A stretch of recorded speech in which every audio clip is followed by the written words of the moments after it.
Science has profoundly altered the conditions of man's life.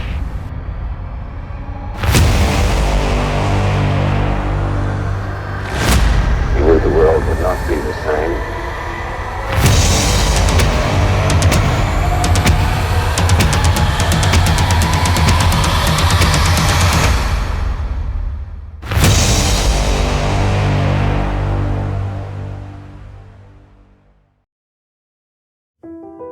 안녕하세요. 월드와이드입니다. 영화 오프닝이냐고요? 아닙니다. 이것은 실제 사건입니다. 1945년 2차 대전 중 일본과의 태평양 전쟁을 단 두 발로 끝내버린 이야기입니다. 그럼 시작하겠습니다. 때는 1939년 8월 미국에서 3명의 헝가리 출신 물리학자 실라르드 레오, 에드워드 텔러, 유진 위그너는 엄청난 파괴력을 지닌 새로운 폭탄에 대한 편지를 작성하였는데요. 이 편지는 당시 미국 대통령인 루즈벨트에게 보내는 핵 개발 계획 편지였습니다. 당시 물리학계 원로이자 네임드인 알버트 아인슈타인의 서명까지 편지에 받아서 말이죠. 이 편지에 서명한 3명의 물리학자들과 아인슈타인은 한창 2차 대전 중인 유럽의 독일이 언젠가 핵무기를 손에 넣을 것을 두려워했습니다. 루즈벨트와 미정부는 이들의 제안을 받아들여 원자폭탄의 원료가 되는 우라늄을 비축하며 같은 해 맨해튼 프로젝트의 전신인 S1 우라늄 위원회라는 비밀협회가 만들어지게 됩니다. 나중에 보안을 위해 우라늄이란 단어를 빼고 S1 위원회라고 지칭하는데요. 3년 뒤인 1942년 맨해튼 프로젝트로 정식 명명이 됩니다. 왜 맨해튼 프로젝트냐면 그 당시 프로젝트의 군사부문 수장이었던 마셜 대령의 주둔지가 뉴욕 맨해튼이라서 맨해튼 프로젝트라는 이름으로 불리우게 됩니다. 맨해튼 프로젝트는 비밀리에 총 30군데의 시설에서 진행되었는데요. 그 중에는 캐나다, 영국도 포함되었습니다. 아이러니하게도 뉴욕 맨해튼에서의 연구나 실험은 진행된 적이 없었습니다. 1939년 자그마한 프로젝트로 시작된 맨해튼 프로젝트는 전쟁 후반기에는 관련 인원만 13만 명으로 늘어나게 되었고 프로젝트에 들어간 비용만 그 당시 20억 달러로 현재 가치로 300억 달러이며 원화로는 40조 원에 육박합니다. 또한 1942년 맨해튼 프로젝트로 명명된 뒤 물리학계의 장인들이 어벤져스처럼 하나둘씩 합류하는데요. 멤버들이 아주 후덜덜합니다. 맨해튼 프로젝트를 수석 과학자로 이끌다시피 한 로버트 오펜하이머, 노벨 물리학 수상자인 앤리코 페르미, 또 노벨 물리학 수상자 닐스 보어, 양자역학의 아버지인 리처드 파인만, 앞서 루즈벨트에게 아인슈타인의 서명까지 받아가며 편지를 보낸 헝가리 출신 3인방 실라르드 레오, 에드워드 텔러, 유진 위그너 등등 참여한 물리학자들의 상당수가 노벨상 수상자이며 한 명 한 명 후대의 각자의 분야의 아버지 칭호를 받을 정도로 업계의 탑 클래스들이 이 프로젝트에 참여하게 됩니다. 그렇다면 여기서 의문이 드실 겁니다. 왜 인류 역사상 가장 넘버원 천재라고 칭송받던 알버트 아인슈타인은 왜 맨해튼 프로젝트에 참여하지 않았는가입니다. 여기에는 몇 가지 이유가 있는데요. 첫째로 초급비 미정부 작전이었던 맨해튼 프로젝트 시작 당시 아인슈타인은 미국 시민이 아니고 스위스 시민이었습니다. 두 번째, 아인슈타인은 평화주의적 신념으로 유명했으며 평생 동안 전쟁과 폭력에 대해 노골적으로 비판했습니다. 그는 또한 핵무기 사용에 반대하는 목소리를 높였는데요. 이러한 이유로 미국 정부의 일부 구성원들은 아인슈타인의 정치적 견해를 의심했고 그를 맨해튼 프로젝트에 참여시키는 것을 주저했습니다. 세 번째는 프로젝트 당시 아인슈타인의 나이는 60대 중반이었고 건강 상태가 좋지 않아 참여하지 않게 됩니다. 극비 프로젝트이니만큼 프로젝트 당시 아인슈타인의 자문도 전혀 없었는데요. 그러나 사실 아인슈타인의 유명한 방정식 E는 mc 제곱은 원자폭탄 개발에 결정적인 역할을 했습니다. 이 방정식은 소량의 물질이 많은 양의 에너지로 변환될 수 있음을 보여주었고 이 원리가 원자폭탄의 대량 폭발을 일으키는 데 사용되었습니다. 맨해튼 프로젝트를 이야기할 때 빼놓을 수 없는 인물이 있는데요. 이 저명한 물리학자들을 이끌고 맨해튼 프로젝트를 성공시킨 로버트 오펜하이머입니다. 1941년 11월 오펜하이머가 버클리 대학 교수로 재직 당시 동료 교수였던 어니스트 로런스는 맨해튼 프로젝트에 대해 오펜하이머에게 이야기하는데요. 로런스는 이미 맨해튼 프로젝트의 일원이었고 오펜하이머에게 프로젝트 참여를 권유했습니다.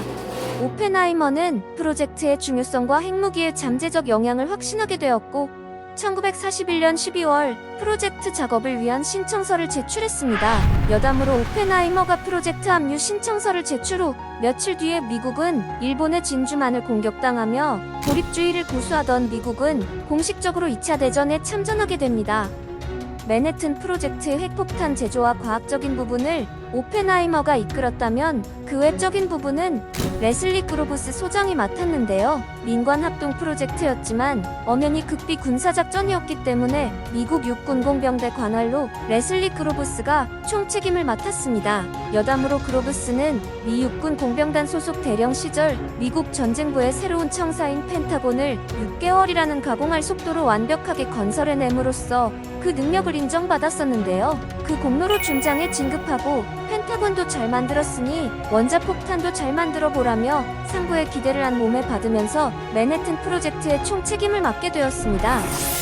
또한 그로브스는 단순한 공병대장이 아니었는데요. 군 생활 전 MIT에 재학하며 이공계의 지식 또한 충분하였기 때문에 수많은 과학자들과 의견 조율이 가능했습니다. 이러한 엄청난 추진력과 충분한 이공계 지식으로 그로브스는 오펜하이머와 함께 맨해튼 프로젝트를 성공적으로 이끌었습니다.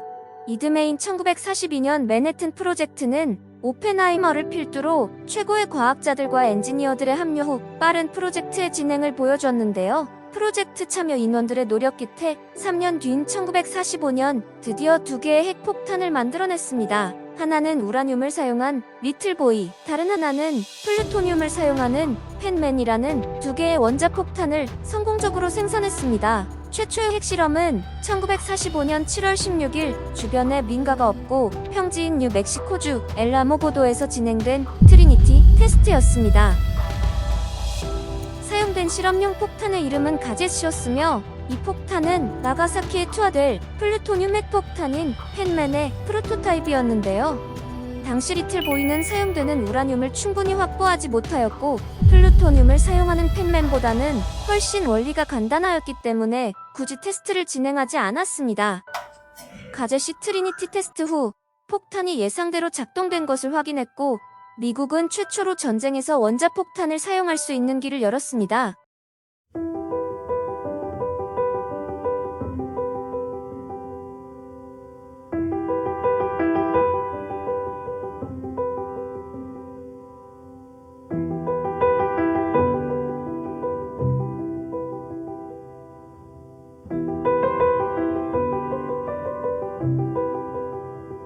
투하지에 대한 선정은 그로브스, 오펜하이머, 폰 노이만 등 맨해튼 프로젝트의 핵심 인물들이 선정하였는데요. 힘들게 만든 이 폭탄을 어디에 떨어뜨려야 핵폭탄 맛집으로 소문이 날지 심사숙고하였습니다. 하지만 이 선정 작업이 얼마나 힘든 작업인지 곧 깨닫게 되는데요. 1945년 초부터 이미 대공습 맛집 셰프인 커티스 르메이가 일본 전역을 쑥대밭으로 만들어 놓았기 때문이었죠. 이미 도쿄를 비롯해서 오사카, 나고야, 고베 등 중요 군사시설이 있는 지역들은 이미 B-29의 네이팜탄에 의해 불타서 평지가 되어버렸기 때문에 당최 투하할 만한 곳이 마땅치 않게 되었습니다. 이미 일본이 폭탄 투하의 레드오션이 돼버린 와중에 그나마 블루오션인 곳을 2군데 추렸는데요. 조금이나마 덜 상한 곳을 쥐어짜낸 결과 교토와 히로시마로 확정되게 됩니다. 하지만 당시 미국방 장관이었던 헨리 스팀슨에 의해 제동이 걸리는데요. 스팀슨 장관은 신혼여행도 교토로 갔을 정도로 교토에 방문을 많이 했었는데 교토는 일본인의 정신적 문화적 중심지이자 일본 문화의 중요한 요소 깊은 건축물들이 많아 전부 파괴해버리면 일본 민심이 최악으로 치닫는 것은 물론 전후 처리 과정이 복잡해질 수 있다 생각해 그로브스와 오펜하이머에게 다른 곳을 알아보라 했습니다. 이러한 이유로 결국 투하지는 교토는 제외되고 대신 나가사키가 낙점되어 히로시마와 나가사키가 최종 낙점되었습니다. 미국은 트리니티 테스트 후 약 20일 뒤에 지체할 거 없이 일본 히로시마의 역사상 최초의 핵폭탄을 투하합니다. 1945년 8월 6일 티니온 섬에서 새벽 2시 45분에 리틀보이를 실은 B-29 폭격기가 출격하게 되는데요.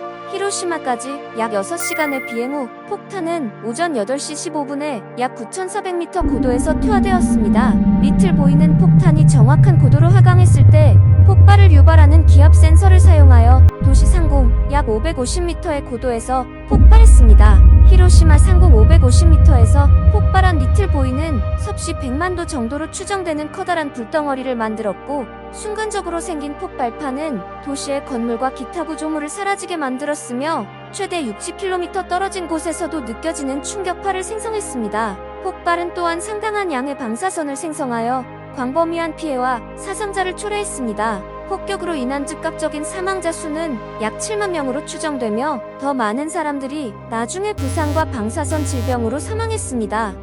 동일한 방식으로 불과 3일 뒤 나가사키의 플루토늄 핵폭탄인 펜맨을 오전 11시에 투하하였고, 폭발 후 즉시 사망자는 약 4만 명이며 히로시마 때와 마찬가지로 후에 부상과 방사선 질병으로 수많은 사람들이 사망하였습니다.